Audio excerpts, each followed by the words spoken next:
Thank you, sir. Next item, in town of Lubec, put a application in with the Aid to Firefighters program. We received word that our grant was denied. Not because we weren't deemed worthy, but basically the big thing was we were requesting a tanker for the fire department. The truck that we were looking to replace was the yellow 1972 Maxim. You know, we are a rural community. If we have a fire, I mean, the water's going to have to be trucked in. The argument that we made was, you know, not only do we have Lubec, we got Campobello, Whiting, Trescott. This could also be used for the Forest Service. A lot of wooded area. And basically, going through, we scored very well on the age of the vehicle being replaced, 40 years. The average age of the fleet, we scored well. The biggest problem that worked against us, and it's the same thing that got us last year, is total population of our area and call volume. I just find it ridiculous that we'll give them brand new equipment to cities and other ones who can pay for it more easily, but the people who can't, well, the government doesn't feel we need it as much. It's frustrating. But we keep plugging in. Yep. If they see us every year, they'll wear them down, maybe. But, Start voting those people out. yeah. And you know, the other thing too is I was talking to Bobby Hood about it, and he goes out and he works with people doing preventive maintenance on chimneys. You know, we've got a proactive fire department. We do. And you know, we are quite fortunate that a community this size, you know, our calls and our need for the fire department is hasn't been a lot, and we're quite fortunate. But at the same time, this is a case where you know, Bobby's vigilance works against us. I think it's kind of silly, the fact that because the truck doesn't respond to these emergencies, it counts against us. Well, if it was safe enough for us to drive to the emergency with it, we'd use it. Yeah, I did do a follow-up on that, and yeah, it was taken out of service because the truck was unsafe. Right. I mean, the whole purpose of the AFG program is to help municipal fire departments, you know, get the equipment that the fire department needs to safely do their job. Right. It benefits places like Portland and, you know, elsewhere. Yeah. John, when does, what is the cycle? It's annual? It's annual, Okay, yep. so sometime next year, we're going to apply again. Yeah, Okay. that's all we can do. One of the things that we did, we after we were denied last year, I talked to Bobby. We looked at holdovers. We looked at the whole key to the grant is it's got to be new equipment. It's gotta be new. Yep. Oh, yeah. We scaled down some of the pump size. We did everything that we could do to try to bring the price down, the truck down. This year we went for 180. Last year truck I think was 225. So we cut 45 off the truck. Well, And Okay. That's the new fire engine lobby. yeah. Well, and our old was how old? 40 years. yeah, the truck, the yellow truck out here is a 1972 Maxim, and you know it's been taken out of service because it's unsafe. It's now a lawn farm. It sits out here. No, it's a lawn ornament. The It's a lawn farm.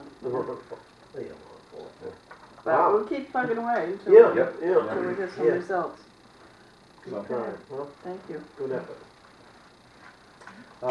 next item is I want to introduce John Ennis. Not supposed to move, John. I was in the way. I was in the way. We received notice from Washington County Council of Governments that they were looking for Lubec to appoint 2 people to their board of directors. One would be an elected official. Sarah volunteered, and we put word out that we were looking for someone. John Ennis has volunteered to be that rep.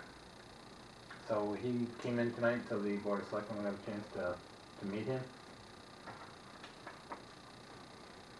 Appreciate your volunteering. Yes, welcome aboard. Thank you. Is it okay with you that if Sarah is not attending as many, you're going to attend all the meetings, right? I presume, yeah. Okay. Although I'm able, yeah. I'm just letting you know. That's Sarah bailing on me already? I think that's how it's... Well, our first meeting, I believe, is June 10th Right. in Eastport, so I think we should find a boat and take a Very little good, yeah. cruise over. Yeah, it'd probably be good if you went to some meetings together to keep continuity of what's going on between each other, right? Oh, I plan on attending unless something crazy comes up. Never happened. Let's not scare John, he just came on. No, that's not, we haven't got to be scared. Welcome, John, and thank you. Yeah, thank you. welcome. Very nice. I did attend their meeting last week. It was a full room, people from all over the county. They had 2 presenters, one from the USDA and our emergency management Mike Mike Heineman. Heineman, Director. Director, thank you. They talked about different grant opportunities for the municipalities, storm relief and things like that.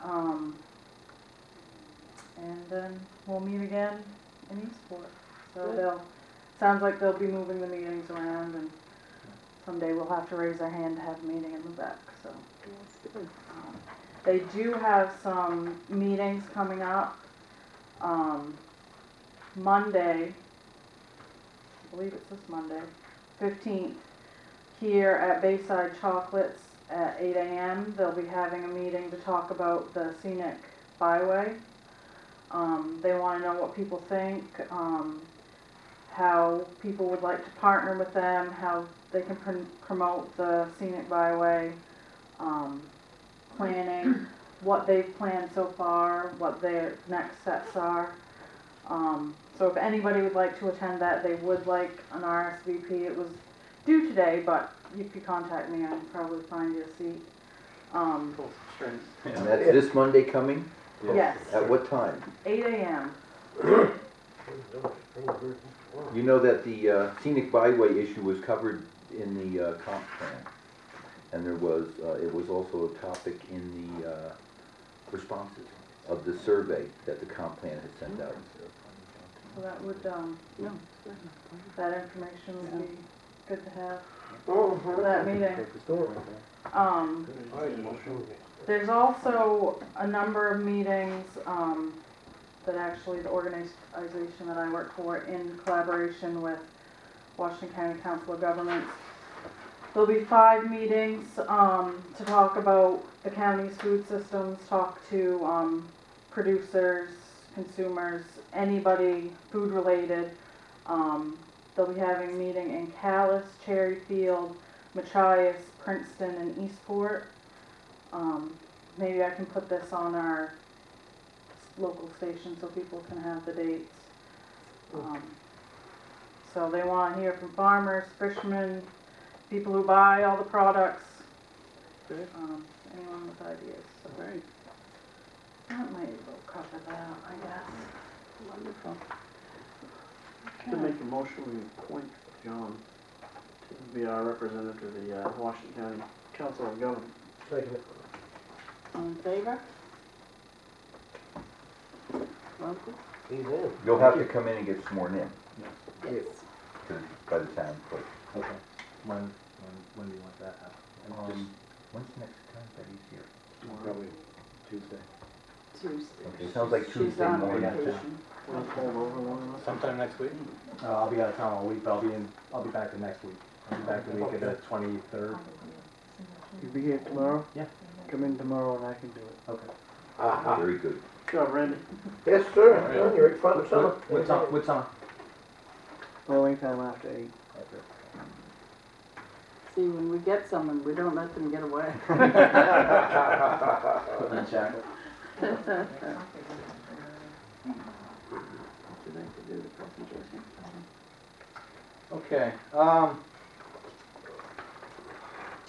we've got a couple citizens in the community that the selectmen talked about, and they wanted to identify them and show their appreciation for years of volunteerism.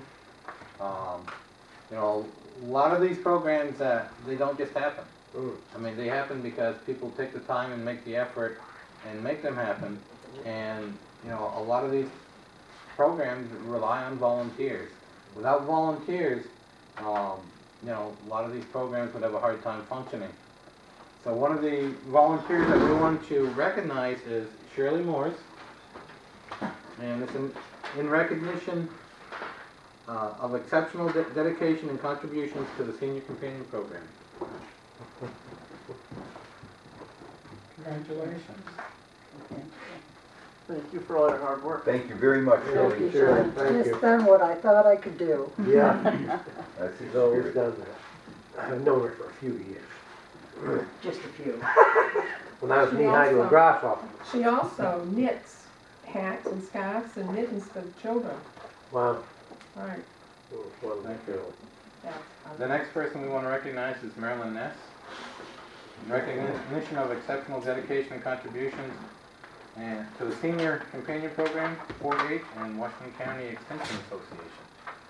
Thank you. Thank you, Marilyn. Thank you, Marilyn. Thank you. That's very nice. Appreciate it. I appeared before Justin pleading the cause. Remember when you were on the budget committee? I remember. Did it help?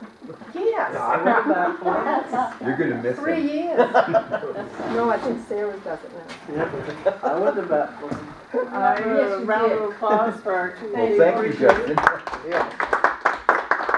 Thank you, Shirley. Thank you, Marilyn. And I talked with a couple of people at the extension, trying to get a little bit more information about you guys, and they Oh. said Yeah. we couldn't do it without volunteers, and that you guys were just top notch. And Yeah, the biggest complaint we have in the senior companions is that we don't get enough volunteers. Yeah. Yes, most certainly. The need is great, but the volunteers few. Yeah. But Shirley was a volunteer and then she had to step down and she got on the advisory board. So we run programs for the senior companions, do picnics and Christmas parties and, Wow, that's, yeah, Very funny. and I raise can't money. wait to be a Right. senior now. oh, Lee. Thank you very much. Thank you. Very Thank well, you. very well. Okay. Next item I wanted to discuss is, we had a couple properties that went through foreclosure process. At the last meeting, the selectmen discussed sending letters out to the property owners. That's been done, and I'm wondering if the selectmen would like to do something with these properties. We've been in contact with the property owner of 17 Johnson, the property owner of the North Lubec Road. They are interested in reacquiring their property, and they've been advised how to do so. The property at 122 Main Street, we have an issue that came up with the bank. There was a number of liens that were on it. There was one bank that slipped through. So we have since gone through the notification process. So that one is going to be on hold. But the other four, What's the worst case scenario on that one? we've been discussing with the bank that the bank would come in, pay the tax, pay the sewer, pay what's owed. Good. But they can only do that if we put it up to bid, correct? Well, in this case here, this property had a number of liens, Right. and when we did the research, it was under different names. And this one here, this bank has 30 days, Your extension. an extension. A lot of times the bank that has the lien will come in and pay the taxes, just to keep their Correct. interests Yeah, so affected. they moved to Yeah. sell it or something. Right. So they have 30 days. and They then have before it's 30 done, days to before do it's it. done. Yes. Normally this happens before the foreclosure process, but because there were so many names involved and liens in this property, they weren't notified. And they have now been notified and they have the 30 days. The 30 days are running. Yeah, from, like 30 days from